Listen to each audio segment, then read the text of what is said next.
संसद की कार्यवाही से जुड़ी हुई संसद में आज भी हंगामा जारी रहने के आसार हैं। बड़ी जानकारी सामने आ रही है। गतिरोध सुलझाने की कोशिश नाकाम रही है। राहुल गांधी के 4 मुद्दों पर सहमति नहीं बनी है। स्पीकर के खिलाफ अविश्वास प्रस्ताव पर रिजिजू बोले, विपक्ष चाहे जो प्रस्ताव लाए, हमारे पास बहुमत है। बीजेपी की 11 महिला सांसदों की स्पीकर को चिट्ठी भी लिखी गई है।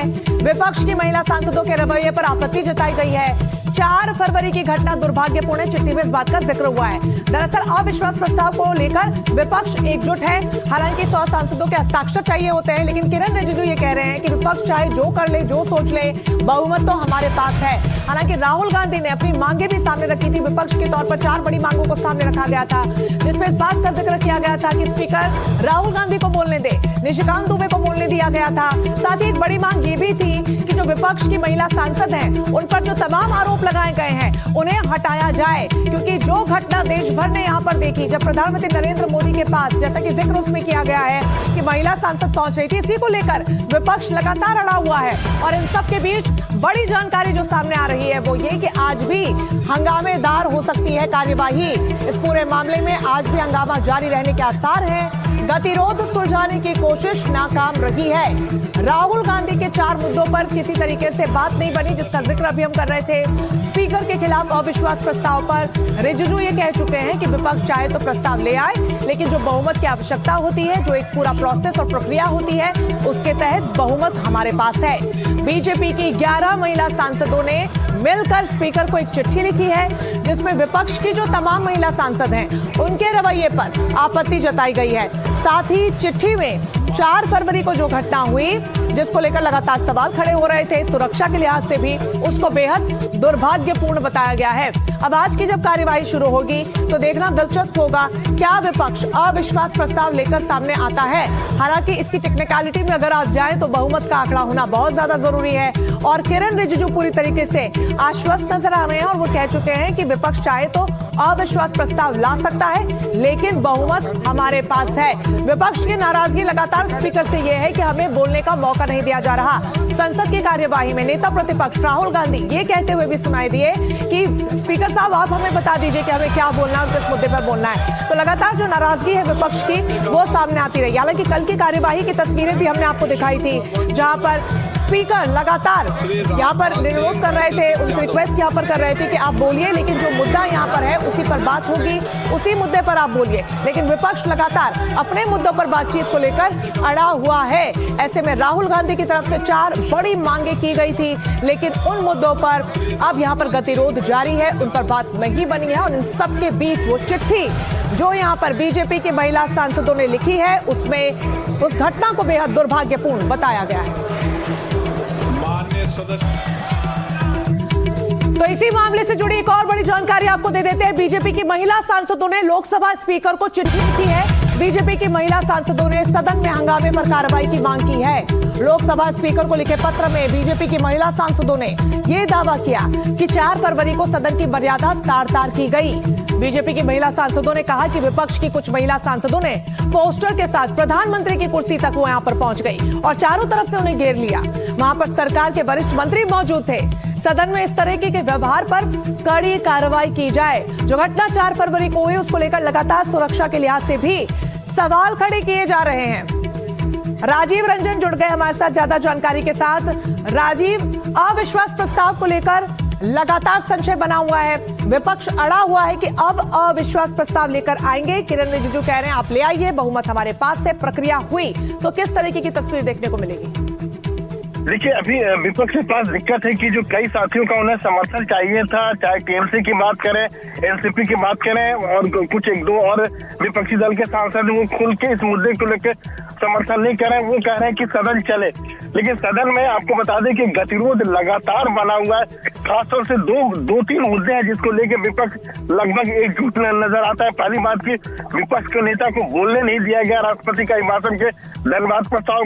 दूसरा जो विपक्ष के महिला सांसदों पर जो आरोप लगाया गया था कि आप प्रधानमंत्री की कुर्सी को चेयर को घेर के रखे हुए थे और इस वजह से प्रधानमंत्री नहीं आ सके। और उसकी जवाबी कार्रवाई में जिस तरह से बीजेपी की महिला सांसदों ने लिखा है कि जिस तरह के सांसद में जो विपक्षी महिला सांसदों का आचरण था वो किसी भी लिहाज से सही नहीं था, लिहाजा उनके खिलाफ कार्रवाई किया जाए।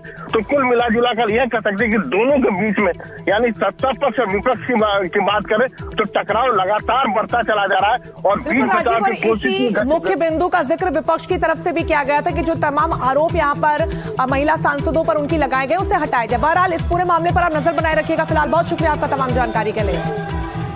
तो स्पीकर को हटाने को लेकर प्रस्ताव ला सकते हैं। आरोप लग रहे हैं कि वो पक्षपात कर रहे हैं, हालांकि ऐसा पहली बार नहीं है जब विपक्ष की तरफ से स्पीकर पर ऐसे आरोप लगाए जा रहे हों। ये तरीका है। मैं बोल रहा हूं।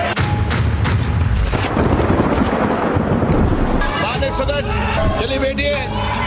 सूत्रों के हवाले से खबर है कि विपक्ष ने लोकसभा अध्यक्ष ओम बिरला के खिलाफ अविश्वास प्रस्ताव लाने का निर्णय लिया है।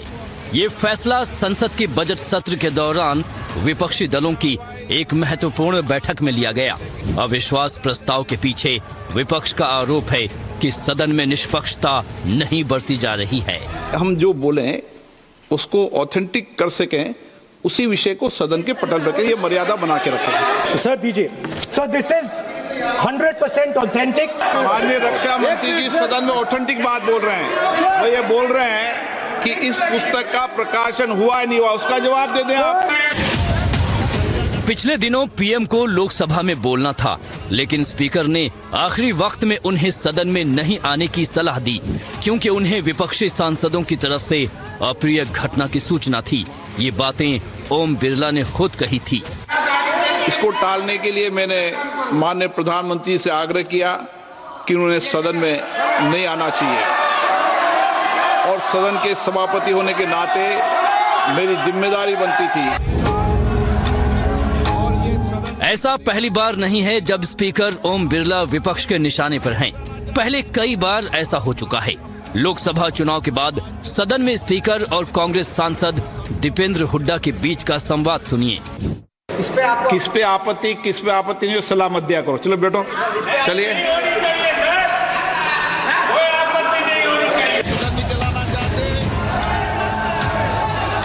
विपक्ष के कई बड़े नेताओं ने बार बार आरोप लगाया कि जब वो सदन में सरकार को घेरते हैं तो उनके माइक बंद कर दिए जाते हैं या कैमरा केवल स्पीकर की ओर मोड़ दिया जाता है ताकि विपक्षी विरोध न दिखे। हम जिस तरीके का व्यवहार करेंगे, आचरण करेंगे, देश की लोकतांत्रिक संस्थाओं में उसका क्या संदेश जाएगा। माननीय वेणुगोपाल जी, आप इनको ये सिखाते हो क्या? नारेबाजी करना, तख्तियां लेकर आना, मेज थपथपाना, ये आपकी पार्टी के संस्कार नहीं रहे। अवसर देंगे। आइए अब आपको बताते हैं कि विपक्ष ने स्पीकर को हटाने का जो प्रस्ताव लाया है उसको लेकर क्या नियम है। इसके लिए महासचिव को लिखित में प्रस्ताव देना होता है। प्रस्ताव में आरोपों के बारे में साफ साफ बताना होता है। इसमें तर्क, अनुमान, व्यंग्यात्मक बातें, आरोप या मानहानिकारक बयान नहीं होने चाहिए।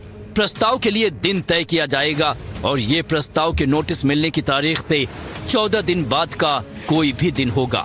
इस प्रस्ताव को कम से कम 50 सदस्यों का समर्थन मिलना चाहिए।